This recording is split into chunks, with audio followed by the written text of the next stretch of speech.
आप देख रहे हैं एनएमएफ न्यूज। मैं आपके साथ शबनम। शांति दूत बनकर घूम रहे डोनाल्ड ट्रंप को अब रूस से बहुत बड़ा झटका लग गया है। रूस के मंत्री ने बयान देते हुए साफ कर दिया है कि जब तक यूक्रेन में फंसे रूसी लोगों की सुरक्षा सुनिश्चित नहीं हो जाती, उनके अधिकार उन्हें नहीं मिल जाते, तब तक कोई समझौता नहीं होगा।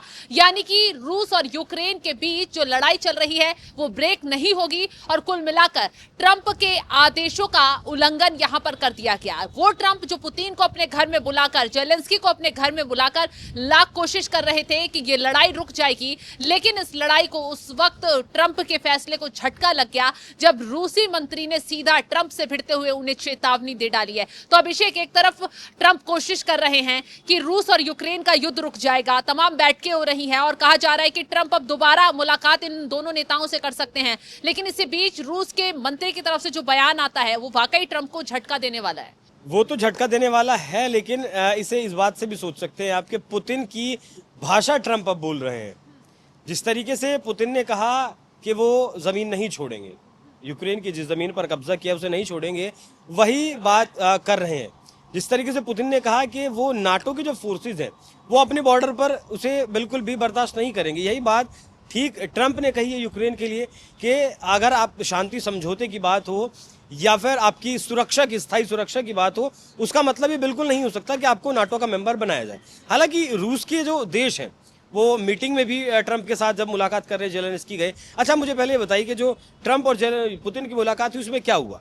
2 घंटे 45 मिनट मुलाकात चली, कुछ नहीं। उसके बाद जेलेंस्की और ट्रंप की मुलाकात हुई, उसमें क्या हुआ? कुछ नहीं हुआ। एक तस्वीर बल्कि निकलकर सामने आई जिसमें एक तरफ कुर्सी पर ट्रंप बैठे और बाकी तरफ यूरोप के देश बैठे हैं। यूरोप के देशों के साथ जो नाटो के चीफ हैं, ये नाटो के चीफ मार्क रट वही है जिन्होंने 100% टैरिफ की धमकी दी थी भारत को कि अगर भारत तेल, वो तो लिंडसे ग्राहम ने दी थी, उसके बाद 100% की धमकी यहाँ मार्क रट ने दी थी कि अगर आप रूस से तेल खरीदना बंद नहीं करते हैं तो हम आपके ऊपर और ज़्यादा 100% टैरिफ लगाएंगे। ये लोग इस तरीके से बैठे हुए नजर आए जिस तरीके से बॉस बैठा है सामने कुर्सी पर और बॉस के नीचे जो आदेश पर काम करने वाले लोग हैं वो कहीं ना कहीं आदेश ले रहे हैं। ट्रंप बात कर रहे हैं, आदेश दे रहे हैं और ये लोग आदेश ले रहे हैं। तो वो तस्वीर कहीं ना कहीं ये दिखाने के लिए काफ़ी है कि यूरोप के देशों के जो बॉस हैं वो अमेरिका है और अमेरिका का भी अगर कोई बॉस है तो वो पुतिन है। पुतिन इस चीज़ में कामयाब रहे हैं। पुतिन अब तक दोनों मुलाकात जो जेलेंस्की और ट्रंप की हुई, ट्रंप और पुतिन की जो मुलाकात हुई उसमें पहली वाली मुलाकात में आपने देखा किस तरीके से चेहरा उतरा हुआ था ट्रंप का, लेकिन पुतिन वहां मुस्कुराते हुए नजर आ रहे थे। B2 बॉम्बर से हालांकि उन्हें सम्मान भी दिया गया, लेकिन उसका कोई खास महत्व हुआ नहीं। अब तो अमेरिका इस बात को खुलकर कहने लगा है कि भारत के ऊपर जो टैरिफ लगाया गया वो इसीलिए लगाया गया जिससे कि पुतिन बात करने के लिए तैयार हो, पुतिन सीज फायर करने के लिए तैयार हो। कल भी जो मीटिंग हुई ट्रंप और जेलेंस्की के बीच, उसमें जब जेलेंस्की ने कहा कि मैं अपनी ज़मीन वापस लूँगा, 2014 में क्रीमिया शहर पर कब्जा कर लिया, अब 4 इन क्षेत्रों पर कब्जा कर लिया, तो मैं नहीं दूंगा अपनी, मेरे देश की जो संप्रभुता है उसे मैं बिल्कुल भी खंड नहीं होने दूंगा। तब उस मीटिंग को रोककर ट्रंप ने पहले 40 मिनट तक पुतिन से बात की और पुतिन ने इस बात को कहा कि सुरक्षा की गारंटी का मतलब नाटो की सदस्यता लेना किसी भी कीमत पर नहीं हो सकता। और अभी जिस तरीके से यूरोप के देशों ने $150 बिलियन फंड किया यूक्रेन के लिए, उसका क्या हुआ? $90 बिलियन के तो अमेरिका से हथियार खरीद रहे हैं। उससे पहले नाटो के जो देश हैं उन देशों ने अपना GDP का 5% खर्च किया था और $20 बिलियन के हथियार यूक्रेन को दिए थे खरीद कर। तो डायरेक्टली और इनडायरेक्टली फायदा अमेरिका का हो रहा है। $20 बिलियन के हथियार पहले बेचे, $90 बिलियन के हथियार अब बेचे, और अगर जेलेंस्की $90 बिलियन के हथियार खरीद रहे हैं अमेरिका से तो युद्ध रोकने की दिशा में कदम बढ़ते हुए दिख रहे हैं, वैसा लग नहीं रहा है। बिल्कुल अभिषेक, जिस तरीके से लगा कि डोनाल्ड ट्रंप शांति दूत बन रहे हैं, उनको नोबेल पुरस्कार चाहिए, तो वो यूक्रेन और रूस का युद्ध रुकवा देंगे। तो ऐसे में एक तीर से ट्रंप ने 2 निशाने लगाने की कोशिश यहां पर की। उन्हें यह भी लगा कि पुतिन उनके घर आएंगे, बैठक होगी, खुफिया तरीके से बैठक की गई, उसके बाद एक प्रेस कॉन्फ्रेंस बुलाई गई। तो उनका जो मकसद था यही था कि पुतिन से कुछ ऐसा बुलवा दिया जाए जिससे भारत पर दबाव पड़े, भारत को मैसेज जाए कि रूस से दोस्ती ठीक नहीं रहेगी, तेल व्यापार ठीक नहीं रहेगा। लेकिन पुतिन ने वहां पर प्रेस कॉन्फ्रेंस में पुतिन ने एक शब्द नहीं बोला और यही वजह है कि ट्रंप की जो अकड़ है वो ढीली हो गई। और ऐसे में रूस की तरफ से एक और बड़ा बयान सामने आ गया है अभिषेक। साफ साफ कह दिया गया है कि जो टैरिफ लगाया गया रूस से तेल तेल व्यापार बंद करने के लिए कहा गया,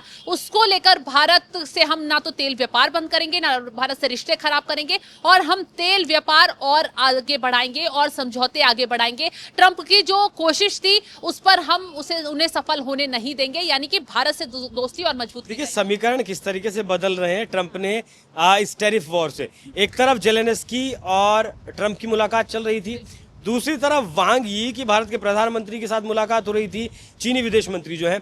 और जैसे ही ये मुलाकात हुई वैसे ही आपको पता है कि हमारे जो विदेश मंत्री है जयशंकर साहब, वो कहाँ गए? वो मॉस्को निकल गए, वो रशिया निकल गए।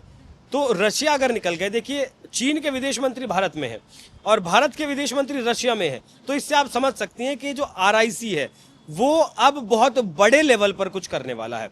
रही बात यूरोपीय देशों की, तो यूरोपीय देशों का जो आर्थिक ढांचा है, जो अर्थव्यवस्था का ढांचा है, वो पूरी तरीके से रूस से मिलने वाली, रूस से आने वाली गैस, रूस से आने वाले रिफाइंड पेट्रोलियम प्रोडक्ट्स और कच्चे तेल पर पूरी तरीके से निर्भर है। तो यूरोप के देश भी इस बात को चाहते हैं, क्योंकि वो भी बिलबिलाए हुए हैं। वो भी कब तक मदद करेंगे, यूक्रेन को मदद करेंगे, क्योंकि यूक्रेन का जो बॉर्डर है, यूक्रेन ये भी चाहता है कि उसे यूरोपीय संघ में शामिल कर लिया जाए। तो 1% ऐसा हो सकता है शबनम कि कहीं ना कहीं ये डील हो जाए कि जो ज़मीन है, बहुत सारे यहाँ पॉसिबिलिटीज़ हैं। जो ज़मीन फिलहाल रूस के कब्जे में है, उस ज़मीन से कुछ सालों के लिए पुतिन को रियर अर्थ एलिमेंट्स निकालने के लिए कह दिया जाए, उसके बाद वो ज़मीन वापस यूक्रेन को मिल जाए।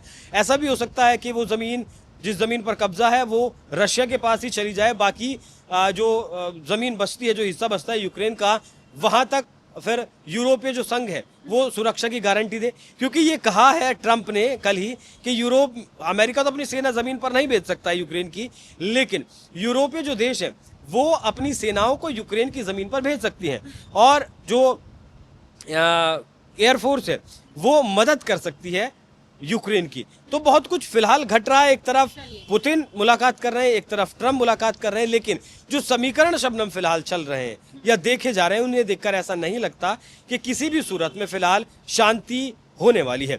यूक्रेन के हाथ में झुनझुना ट्रंप ने पकड़ा दिया है, बाकी यूरोपीय देश ठगा हुआ महसूस कर रहे हैं कि पैसा भी उन्होंने खर्च किया, मुलाकात करने के लिए भी वो आए, और आखिरकार में हुआ क्या कि मीटिंग छोड़कर ट्रंप पुतिन से 40 मिनट बात करते हैं और फिर कहते हैं कि अभी आप जाइए, और तीनों लोग देखते हैं कि कब मिलकर बैठकर बात करते हैं, फिर देखते हैं कि क्या होगा क्या नहीं होगा। बिल्कुल अभिषेक, तो जिस तरीके से ट्रंप ने टैरिफ वॉर कर तमाम देशों को झुकाने की और उन पर दबाव बनाने की कोशिश की, ट्रंप का टैरिफ वॉर उन पर ही महंगा पड़ता हुआ नजर आ रहा है और समीकरण उससे काफी बदलते हुए नजर आ रहे हैं। एक तरफ RIC संगठन जो है वो मजबूती से एकजुट हो रहा है और ब्रिक्स के देश भी लगातार साथ में आ रहे हैं, तो कहीं ना कहीं ये जो नए समीकरण है वो ट्रंप को ले डूब सकते हैं। तो फिलहाल जो जानकारी हमने आपके साथ साझा की है उसको लेकर आप क्या राय रखते हैं, कमेंट बॉक्स में जरूर बताइएगा, और तमाम बड़ी खबरों की अपडेट के लिए आप हमारे साथ जुड़े रहें। नमस्कार।